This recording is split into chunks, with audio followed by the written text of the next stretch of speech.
루밍하우스의 운영 기준입니다. 호주는 연방정부가 아닌 8개 주가 자체적으로 그러니까 주택임대관리법을 시행하고 있습니다. 그래서 이제 루밍하우스 운영도 각 주의 주택임대법에 의거해서 세부 규정들을 제시하고 있습니다. 퀸즐랜드주 같은 경우는 주거용 임차 및 숙박시설법이라고 해서 루밍하우스에 대한 세세한 그 법률이 되어 있고요. 이 빅토리아주 같은 경우도 주택임대법, 그러니까 주택임대법 안에는 루밍하우스가 포함이 되어 있습니다. 그래서 이러한 세세한 각 주마다 주택임대 관련 법들이 있어서 그 법에 따라 운영을 한다라고 보시면 되고, 빅토리아주의 주택임대법을 근거로 그 소비자보호, 빅토리아 소비자보호청에서 루밍하우스 입주자 및 운영자 가이드라인을 제시를 하고 있습니다. 이 루밍하우스 운영자 가이드라인을 보시면 이제 일본에서 마찬가지 처음에 우리가 입주해서부터 임차 시작에서부터 입주, 퇴거 후 분쟁까지 각 단계별 가이드라인을 운영자와 거주자에 함께 정보를 제공을 하고 있습니다. 그리고 빅토리아주 같은 경우는 임대인과 임차인을 위한 어플리케이션을 이제 무료로 제공을 하고 있습니다. 그래서 임대인은 주택관리와 임차인의 정보를 파악을 할 수 있고, 임차인은 이 어플리케이션을 통해서 지금 현재 거주하고 있는 루밍하우스의 수리라든지 임대 종료와 같은 문제를 임대인에게 손쉽게 통보할 수 있는 그런 어플리케이션이다라고 볼 수가 있고, 퀸즐랜드주 같은 경우도 주택관리청 아니면 그런 주택가 관리인 그 전문적인 사이트를 운영을 하고 있습니다. 그래서 임차 정보라든지 채권 관리라든지 주택에 들어왔을 때 분쟁 해결이라든지 어떤 정책 및 교육 서비스가 어떻게 이루어지고 있는지 다양한 정보들을 그 주에서 사이트를 운영을 하고 있습니다. 그래서 이렇게 되는 거는 각 주마다 자체적으로 되어 있는 주택임대법에 관련된 그런 정보다라고 보실 수가 있겠죠. 그래서 여기에서 보여지는 루밍하우스의 운영자 또는 입주자의 가이드라인에 따라서 각 단계별 그 운영 기준에 대해서 살펴보도록 하겠습니다. 우선 임차를 시작하는 단계에서 루밍하우스 운영자는 이제 입주하려고 하는 입주자에게 그 루밍하우스의 주택 규칙과 그 루밍하우스의 운영 방식에 대한 정확한 지침과 정보를 제공해야 됩니다. 그래서 일반적으로 지금 빅토리아주 같은 경우는 그러니까 주택임대법에서 가이드라인 사본을 제공을 해야 되고, 운영자의 연락처를 제공을 해야 되고, 임차계약서, 주택의 어떤 그 규칙, 그다음에 거주자의 어떤 공지사항, 추가 서비스 비용들을 임차인에게 제공을 해야 된다라고 법적으로 명시가 되어 있습니다. 그래서 운영자 연락처 같은 경우는 이제 위탁 관리 시 관리업체 연락처, 그래서 긴급 수리라든지 이럴 때 연락을 할 수 있는 연락처를 반드시 남겨야 되고요. 그 임차 계약서 같은 경우는 계약서를 작성을 하고 14일 이내에 사본을 입주자에게 제시를 해야 됩니다. 주택 규칙 같은 경우도 입주자의 방에 명확하게 이제 규칙을 그러니까 설명을 하고 방에 이제 제공을 해야 되고요. 그리고 거주자 공지사항 같은 경우는 예를 들어서 루밍하우스의 방을 그러니까 개인이 혼자 사용하는지 아니면 공유를 하는지 이런 어떤 사용권에 대해서도 공지를 할 수 있게 되어 있습니다. 그리고 입주 전 보증금, 그러니까 그 운영자는 보증금을 청구를 할 수가 있게 되는데, 보통 보증금은 각 주마다 다르지만 빅토리아주 같은 경우는 이제 2주치 임대료에 상응하는 금액을 초과할 수 없습니다. 그런데 보증금을 청구를 할 때는 반드시 주택 상태 보고서를 함께 작성해야 됩니다. 그래서 이 보증금은 그 임대인이 가지고 있는 게 아니라 각 지역마다 다르지만 보통은 주택임대 보증금이라고 하는 데서 보관을 하고 있다라고 볼 수가 있겠습니다. 그래서 보증금을 수령은 임대 채권, 아까 이게 보증금을 받았다라고 하는 사본을 입주자에게 제시를 하고 입주자가 서명한 상태 보고서 사본을 주택임대보증국에 신고를 해야 보증금을 수령을 할 수가 있습니다. 소비자보호청에서 빅토리아 소비자보호청에서 제공을 하고 있는 주택 상태 보고서입니다. 각 지역마다 각 지방의회마다 이 주택 상태 보고서는 포맷이 조금씩 다릅니다. 그래서 이 빅토리아 소비자청에서 제공하는 이 주택 상태 보고서에 보게 되면 운영자, 그러니까 집주인과 입주자가 동시에 점검을 할 수 있도록 되어 있습니다.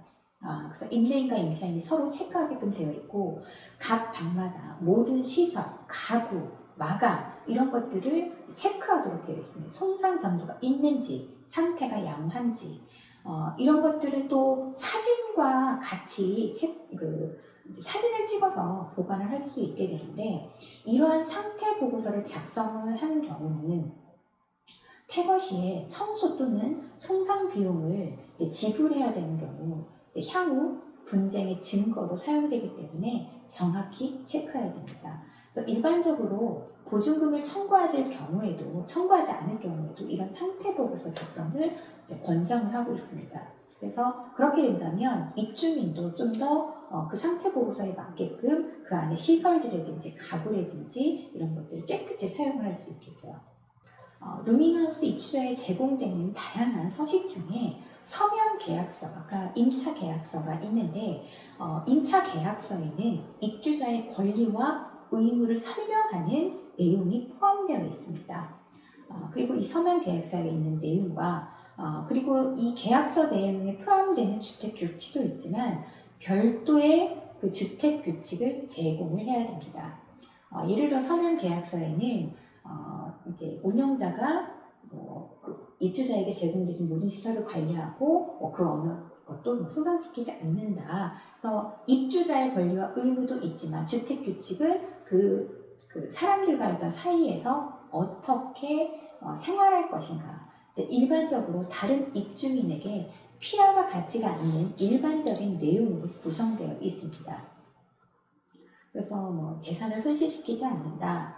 그 다음에 안전상 이유로 허용되지 않는 품목, 그러니까 개인이 사용할 수 있는 전자제품이라든지 이런 것들은 루밍하우스 내에서 사용하지 않는다. 그 다음에 반사회적인 행동, 이런 행동들은 하지 않는다. 그 다음에 애완동물을 키우지 않는다. 이런 내용들이 주택 규칙에 포함이 되어 있습니다. 입주자가 입주 중일 때는 운영자와 입주자는 임대료 문제, 그 다음에 방해 출입 문제, 이제 고지서 발생 및 기타 사항에 대한 법적 의무를 가지게 됩니다. 임차인이 현 주택에 거주하고 있을 때 이런 운영자 측면과 입주자 측면의 각각의 이제 권리와 의무에 대한 내용들이 포함이 되어 있습니다. 예를 들어서 임대료는 보통 14일 이상, 그러니까 14일이면 2주잖아요. 2주 이상의 임대료를 미리 요구할 수 없게 되어 있습니다. 그래서 임대료를 만약 임차인이 미납했을 때는 입주자는 의무 위반을 통지를 하게 됩니다. 그래서 통지를 했음에도 불구하고 7일 이상 임대료가 지연이 되게 되면 최소 2일간 그 방에, 그 집에 들어올 수 없게 되는 퇴거 통보를 할 수 있습니다. 그리고 임대료는 반드시 영수증을 발급을 해야 되고 영수증은 12개월간 보관하도록 되어 있습니다. 그리고 임대료 인상은 6개월에 한 번 인상이 가능한데 인상을 할 때도 60일 전에, 그러니까 2달 전에 입주자에게 서면으로 임대료를 언제부터 인상을 할 겁니다 라고 통지를 해야 됩니다. 그러니까 그러니까 보통은 루밍하우스에는 총 거주 인원이 있는데 그 면적에 따라서 방의 거주 인원을 추가를 할 수가 있습니다. 그럴 경우 입주자가 방을 혼자 사용할 수 있는 독점권을 가진 경우에 임대인은 입주자의 허락을 받고 이제 입주자의 수용이 가능합니다. 그러니까 수용 인원 증가 동의서를 받아야 되고 그 동의서를 받은 동시에 이제 7일 이후에 다인실로 변경이 가능합니다. 그런데 주의해야 될 점은 거주 인원이 증가됐으면 임대료는 기존에 살던 임대료, 혼자 거주하던 사람의 임대료는 감소가 되어줘야 된다는 거죠. 그런데 그 임대료를 그 기존에 그대로 유지를 하게 되면 입주자는 수용인원 증가 동의 및 임대료 인상 통지를 받은 다음에 소비자 보호국에 임대료 평가를 신청을 하게 됩니다. 그러면 이 소비자 보호국에서 기존 임대료가 너무 높으니 다시 낮춰라 라고 하는 그런 민원 신청을 할 수 있게 되는 것이죠. 그래서 반드시 이제 방의 거주인 수이 증가가 되면 임대료는 삭감해야 된다. 이런 기준들이 입주 중에 나타나는 게 법률적으로 나타나고 있습니다. 또한 집에 수리가 필요한 경우에는 입주자는 운영자에게 즉시 보고를 해야 됩니다. 그 집의 수리와 관리는 운영자의 의무이기 때문에 임대인은 수리를 진행을 해야 됩니다. 그러니까 입주자 과실일 경우에는 수리비를 입주자에게 청구를 할 수 있습니다. 그런데 운영자와 연락이 안 되고 긴급한 수리일 경우에 입주자는 이제 1,800불, 우리나라로 한 150만 원 돈에 해당되는데 그 돈에 한해서 긴급 수리를 하고 임대인에게 긴급 수리 비용을 청구할 수가 있습니다. 그러니까 운영자는 이 청구를 받은 지 2주 이내에 그 돈을 지불을 해야 되고요. 근데 긴급 수리가 아닌 경우에 그러니까 입주자 마음대로 수리는 할 수가 없습니다. 그래서 긴급 수리 같은 경우는 수도관 파열이라든지 변기가 막혔다든지 지붕 누수가 있다든지 가스 누설이 있다든지 그러한 내용들이 해당이 되고요. 그리고 공과금의 납부 책임은 지금 집의 수리와 유지 보수에 대한 책임도 운영자, 관리자가 있고 공과금에 대한 납부 책임도 바로 운영자가 가지고 있습니다. 그러나 운영자는 입주자한테 별도로 공과금을 부여를 하고자 한다면 방에 별도의 계량기가 설치되어 있어야 되고 방 사용의 독점권이 가지고 있는 경우에는 입주자에게 공과금 부과가 가능하게 되어 있습니다. 그래서 루밍하우스는 숙박시설로 등록을 하고 있지만 오히려 법에서 세세하게 임대인과 임차인의 권리와 의무를 명확하게 제시가 되고 있는 이제 좀 운영 관리가 더 명확하게 나타나고 있는 그런 사례다라고 볼 수가 있겠습니다. 그리고 그 입주자 방에 운영자가 방문하고자 할 때는 24시간 전에 입주자에게 통보를 해야 됩니다. 통보를 하고 운영자는 공휴일을 제외하고 오전 9시에서 오후 6시까지 방문을 할 수가 있습니다. 그러나 이제 친구 교체라든지 긴급사항, 그러니까 주택의 운영 관리를 위해서 긴급사항일 때는 사전 공지 없이도 방문이 가능합니다. 입주자들은 이 운영자가 방문을 하고자 할 때 언제든지 허락을 수용을 해야 되고요. 이제 그런 내용들이 입주자의 권리와 의무에 나타나고 있습니다. 그리고 규칙을 위반했을 때, 그러니까 임대주택법에 의거해서 특정한 의무를 이행하지 않는 경우 의무 위반의 통지를 할 수가 있습니다. 예를 들어서 임차인이 동일한 위반을 3회 이상 발생을 하게 되면 퇴거 통지를 임대인 운영자가 할 수 있는 이제 이런 것들이 모두 임대주택법 근거에서 이제 그 운영 관리가 이루어지고 있는 상태가 되는데 입주자가 운영자한테 통지할 수 있는 그런 그 사례들은 예를 들어서 운영자가 시설을 좀 더 제대로 운영 관리를 하지 못할 때 아니면 수리 또는 수리 도중에 이제 입주자의 어떤 불편함이 있을 때 그 다음에 제대로 어떤 시설을 제공하지 못할 때 그 다음에 24시간 출입을 금지시킬 때 이럴 경우에는 입주자가 운영자한테 의무 위반 통지를 할 수가 있고요. 운영자가 현재 거주하고 있는 임차인, 입주자한테 의무 위반 통지를 할 수 있는 것은 가장 먼저 비거주 용도로 방을 사용할 때, 그러니까 사무실이나 다른 용도로 방을 사용을 하거나 임대료를 내지 않을 때, 그리고 다른 주민과 입주민과 어떤 그러니까 소음이나 이런 것들로 인해서 다른 입주민의 휴식을 방해할 때, 뭐 이런 내용들이 있을 경우에 입주자에게 의무이가 통지를 할 수가 있습니다. 퇴거 시의 운영 기준을 보면 입주자가 퇴거를 원할 때가 있겠고 운영자가 입주자의 퇴거를 통보할 때가 있습니다. 입주자가 퇴거를 원할 때는 최소 2일 전에 퇴거 통보를 해야 됩니다. 퇴거 통보 없이 퇴거를 할 경우에는 2일치 임대료를 지불을 해야 됩니다. 하지만 뭐 입주자가 루밍하우스에 대한 안전하지 않을 때는 즉시 퇴거가 가능하게 됩니다.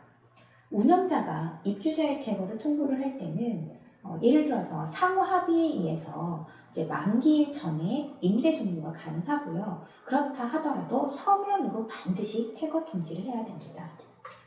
입주자가 만기일이 지났음에도 불구하고 퇴거를 하지 않을 때는 빅토리아 소비자청에 소유 명령 신청을 할 수가 있습니다. 운영자는 입주자의 강제 퇴거 조치를 할 수가 없는데요.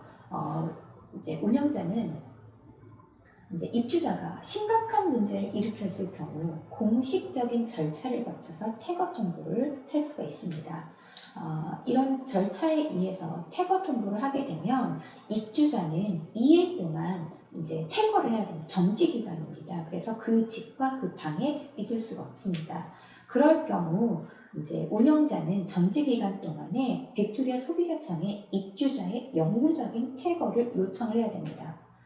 그래서 이제 이 빅토리아 소비자청에서 결정이 나면 입주자는 집에서 나와야 되고, 만약에 그 정지 기간 동안 운영자가 영구적인 퇴거 요청을 하지 않으면 입주자는 이틀 이후에 다시 루밍하우스에 돌아와서 거주를 할 수 있게 됩니다. 그래서 이러한 퇴거 절차가 법에서 명확하게 명시되어 있습니다.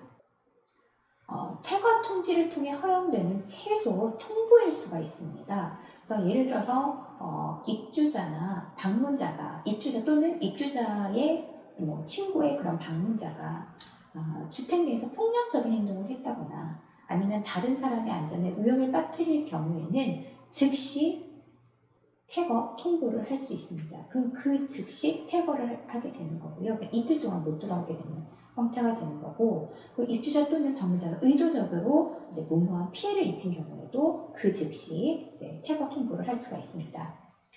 그런데 최소 2일 이상, 7일 이상 입주자의 임대료가 지연된 경우에는 통보 일수가 2일에 해당이 됩니다. 그러니까 그 통보 일수라고 하는 거는 뭐냐면 옆에 그림을 보시면 이제 12일 날 통보를 했으면 여기에서는 뭐 4일간 이제 퇴거를 해야 된다라고 했으면 13일, 14일, 15일, 16일까지는 이제 이 루밍하우스에 들어올 수 없다라고 하는 거죠. 그러니까 2일이면 12일에 통보를 했으면 13일과 14일은 이 집에 들어올 수 없는 그런 어떤 최소 통보 일수에 해당이 됩니다. 그리고 운영자가 이 입주자를 합법적으로 퇴거시킬 수 있는 방법은 아까 말씀드린 것처럼 소비자청에 신청하는 방법이고 이제 경찰만이 퇴거를 수행할 수 있습니다. 이때 경찰도 소비자청에 발급한 소유권 보장 명령이 있어야 경찰이 와서 이제 퇴거를 수행을 할 수가 있다라고 하는 거죠. 이런 것들이 명확하게 법적으로 이제 명시가 되어 있습니다. 입주자가 그 집에서 퇴거를 하게 되면 채권을 상환하게 됩니다. 입주자가 주택을 양호한 상태로 유지를 하고 임대료를 모두 지불한 경우에는 이제 운영자는 채권을 입주자에게 상환해야 됩니다. 그래서 입주자와 운영자 모두 채권 요구 양식에 상호 서명이 들어간 다음에 주택임대보증국에 보내집니다. 그럼 주택임대보증국에서 기존의 채권을 이제 입주자에게 이제 돌려주게 되는 그런 과정을 거치게 되는데, 입주자와 운영자가 채권 상환이나 배분에 동의할 수 없다면 빅토리아 소비자청에 의의 신청을 하게 됩니다. 그러니까 예를 들어서 입주자가 어떤 입주자의 과실이나 아니면 뭐 청소라든지 그런 어떤 문제로 제기가 돼서 채권을 다 돌려줄 수 없다, 일부만 돌려주겠다라고 하면 이제 이런 상호 이의 신청이 가능하다라고 볼 수가 있습니다. 그리고 입주자는 퇴거 시에 모든 물건은 처음에 들어온 상태와 같이 개인 물건을 보관하면 안 되는데, 만약 입주자가 물건을 남겼을 경우에는 운영자는 입주자의 물건을 보관을 해야 됩니다. 이제 물건을 보관을 했을 시에 발생하는 비용 같은 경우는 입주자가 지불을 해야 되고요.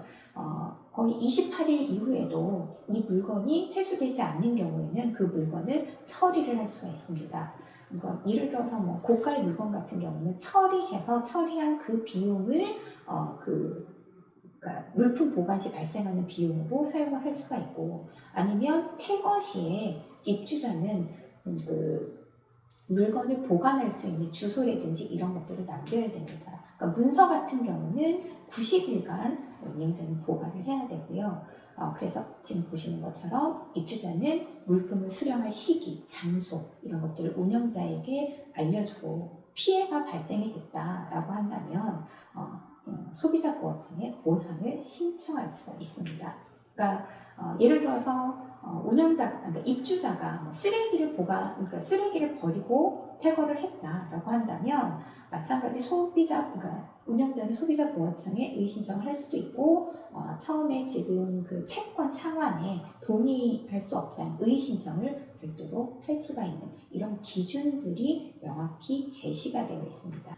그리고 퇴거 이후 임대차에 관련한 분쟁이 발생했을 시에는 각 지방의회에 분쟁해결센터라든지 민간 및 행정법원을 이용해서 민원을 신청을 할 수가 있습니다. 분쟁해결센터는 운영자와 입주자 간의 분쟁을 듣고 합의에 도달할 수 있도록 도와주고요. 그리고 이제 주로 나타나는 분쟁이 채권, 그다음에 임대료 평가, 주택 규칙, 공지사항 이런 문제, 남겨진 물건 처리 이런 것들이 발생했을 때는 이제 이 민법 및 행정재판소에 이제 이런 민원을 신청을 할 수가 있습니다.